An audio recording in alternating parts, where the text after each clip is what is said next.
YouTube shorts, অনেকেই নাম শুনেছেন ইউটিউব শর্টস ভিডিওগুলো। তা অনেকেই জানতে চান আসলে শর্ট ভিডিও কোনটা। তো আসলে ইউটিউব শর্টস হলো যে ভিডিওগুলো আপনার 60 সেকেন্ডের মধ্যে হবে, অর্থাৎ আপনার 60 সেকেন্ডের বেশি কিন্তু হতে পারবে না। যদি আপনার ভিডিওটা যদি 1 মিনিট 1 সেকেন্ড হয়ে থাকে তাহলে কিন্তু এটা শর্টস ভিডিওর মধ্যে পড়বে না। তো ইউটিউব কিন্তু আমাদের শর্টস ভিডিও আমাদের আপলোডের সুযোগ করে দিয়েছে। তো আপনি যদি এই শর্ট ভিডিওগুলো আপলোড করতে চান তো সেক্ষেত্রে আপনার কিন্তু ইউটিউব যে অ্যাপটা আছে, তো অ্যাপের আমরা ওই ডাউনলোড অপশনে ক্লিক করব। ক্লিক করার পর কিন্তু আমাদের ভিডিওতে যদি ক্লিক করি তাহলে কিন্তু আমরা যেভাবে আমরা ভিডিও আপলোড করি, জাস্ট ইউটিউব অ্যাপ থেকে আপনি ভিডিওটা আপলোড করলে কিন্তু শর্ট ভিডিও আপলোড করতে পারবেন। তো সেক্ষেত্রে শর্ট ভিডিওটা কিন্তু অবশ্যই 60 সেকেন্ডের মধ্যে হতে হবে। যদি আপনার 1 মিনিট 1 সেকেন্ড হয় তাহলেও কিন্তু হবে না। তারপরেও কিছু ক্রাইটেরিয়া আছে। আপনার শর্ট ভিডিও যদি আপলোড করেন তো সেক্ষেত্রে আপনার ভিডিওটা কিন্তু এভাবে ভার্টিক্যালভাবে তুলতে হবে, অর্থাৎ আমরা মনে করেন মোবাইল দিয়ে আমরা এরকম সোজাভাবে যদি আমরা ভিডিও করি, এটা ভার্টিক্যাল, এইভাবে কিন্তু আপনার ভিডিওটা করতে হবে 60 সেকেন্ডের মধ্যে।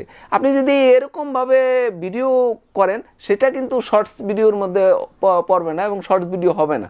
তো আপনি যদি এরকমভাবে সোজাভাবে ভিডিও ধারণ করেন এবং ভিডিওটা যদি 1 মিনিটের মধ্যে হয়, অর্থাৎ 60 সেকেন্ডের মধ্যে হয়, তাহলে কিন্তু আমরা এই শর্ট ভিডিও কিন্তু ইউটিউবে আপলোড করতে পারবো। শর্ট ভিডিও নিয়ে অনেকেই কিছু কোশ্চেন করেন, তো কোশ্চেনের উত্তরগুলো আমি দিয়ে দিতেছি। তো মনে করেন শর্ট ভিডিও যদি আপনি আপলোড করেন সেক্ষেত্রে এই শর্ট ভিডিও দিয়ে মনিটাইজেশন পাবেন কিনা।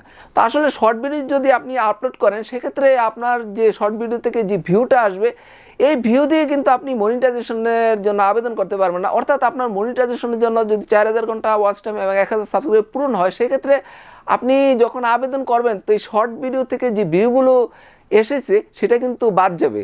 তাই শর্ট ভিডিও দিয়ে আসলে মনিটাইজেশন পাওয়া সম্ভব না, কিন্তু আপনি শর্ট ভিডিও থেকে যে সাবস্ক্রাইবার পেয়েছেন সেটা কিন্তু আপনার কাউন্ট হবে। ভিডিও আপনি যদি আপলোড করতে চান সেক্ষেত্রে আপনি সাধারণভাবে ইউটিউব অ্যাপ দিয়ে কিন্তু আপনি ভিডিওটা আপলোড করতে হবে। তো আপলোড করার পর আপনার টাইটেলে আপনি টাইটেলটা দিবেন, দেওয়ার পরে অবশ্যই একটা হ্যাশ দিয়ে শর্টস, হ্যাশ তারপরে SHORTS শর্টস এটা দিতে হবে, অর্থাৎ এই ট্যাগটা কিন্তু দেওয়া লাগবে। এবং আপনার ডেসক্রিপশন বক্সও হ্যাশট্যাগ দেওয়া লাগবে, হ্যাশ দিয়ে SHORTS শর্টস দেওয়া লাগবে। তাই আমাদের অবশ্যই আমরা শর্ট ভিডিও আপলোড করার পর আমাদের টাইটেল দেওয়ার পর অবশ্যই হ্যাশট্যাগ দিয়ে দিতে হবে, অর্থাৎ হ্যাশ লিখে শর্টস লিখে দিতে হবে। এবং আমাদের ডেসক্রিপশন বক্সও হ্যাশট্যাগ দিতে হবে, অর্থাৎ হ্যাশ দিয়ে SHORTS শর্টস অবশ্যই লিখে দিতে হবে। তাহলে কিন্তু আপনার এই ভিডিওটা শর্ট ভিডিও হয়ে যাবে। তো এখন সর্বশেষ যে প্রশ্নটা করে থাকে শর্ট ভিডিও নিয়ে, সেটা হলো শর্ট ভিডিওতে কপি স্ট্রাইক আসবে কিনা। অবশ্যই শর্ট ভিডিওতে অন্যান্য ভিডিওর মতো কিন্তু কপি স্ট্রাইক আসবে। যদি আপনি অন্যের ভিডিও সরাসরি কপি করে শর্ট ভিডিওতে দেন সেক্ষেত্রে কিন্তু আপনার কপি স্ট্রাইক চলে আসতে পারে।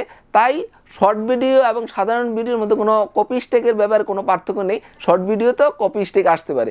তো ভিউয়ার্স, আমাদের মনিটাইজেশনের জন্য যদিও আমাদের এই শর্ট ভিডিওর ওয়াচ টাইমটা কাজে না লাগে, কিন্তু আপনার শর্ট ভিডিও থেকে যে সাবস্ক্রাইবার আপনি অর্জন করবেন সেটা কিন্তু মনিটাইজেশনে কাউন্ট হবে। তাই আমরা আসলে মাঝে মাঝে, যেহেতু ইউটিউব আমাদের সুযোগ করে দিয়েছে, আমরা মাঝে মাঝে কিন্তু এই শর্ট ভিডিও দেওয়ার চেষ্টা করব। সাধারণভাবে দেখা যায় আমরা একটা বড় ভিডিও তৈরি করতে কিন্তু আমাদের অনেক সময় লাগে, সেক্ষেত্রে আমাদের শর্ট ভিডিওটা যদি আমরা মাঝে মাঝে আপলোড করি, সেক্ষেত্রে যদি আমরা ভিডিও কন্টিনিউ না করতে পারি তাহলে কিন্তু এই যে মোটামুটি আমাদের একটা গ্যাপ যায়, এই গ্যাপটা কিন্তু পূরণ হবে। ভিউয়ার্স, আশা করি শর্ট ভিডিও নিয়ে আপনাদের ধারণাটা ক্লিয়ার হয়েছে। তো ভিউয়ার্স, আজ আর নয়, ইউটিউব সংক্রান্ত রিয়েল টিপস পেতে হলে অবশ্যই আমার চ্যানেলটা সাবস্ক্রাইব করে রাখবেন। আগামী ভিডিও দেখার আমন্ত্রণ জানিয়ে এখানে শেষ করছি। সেই পর্যন্ত সবাই ভালো থাকুন, সুস্থ থাকুন।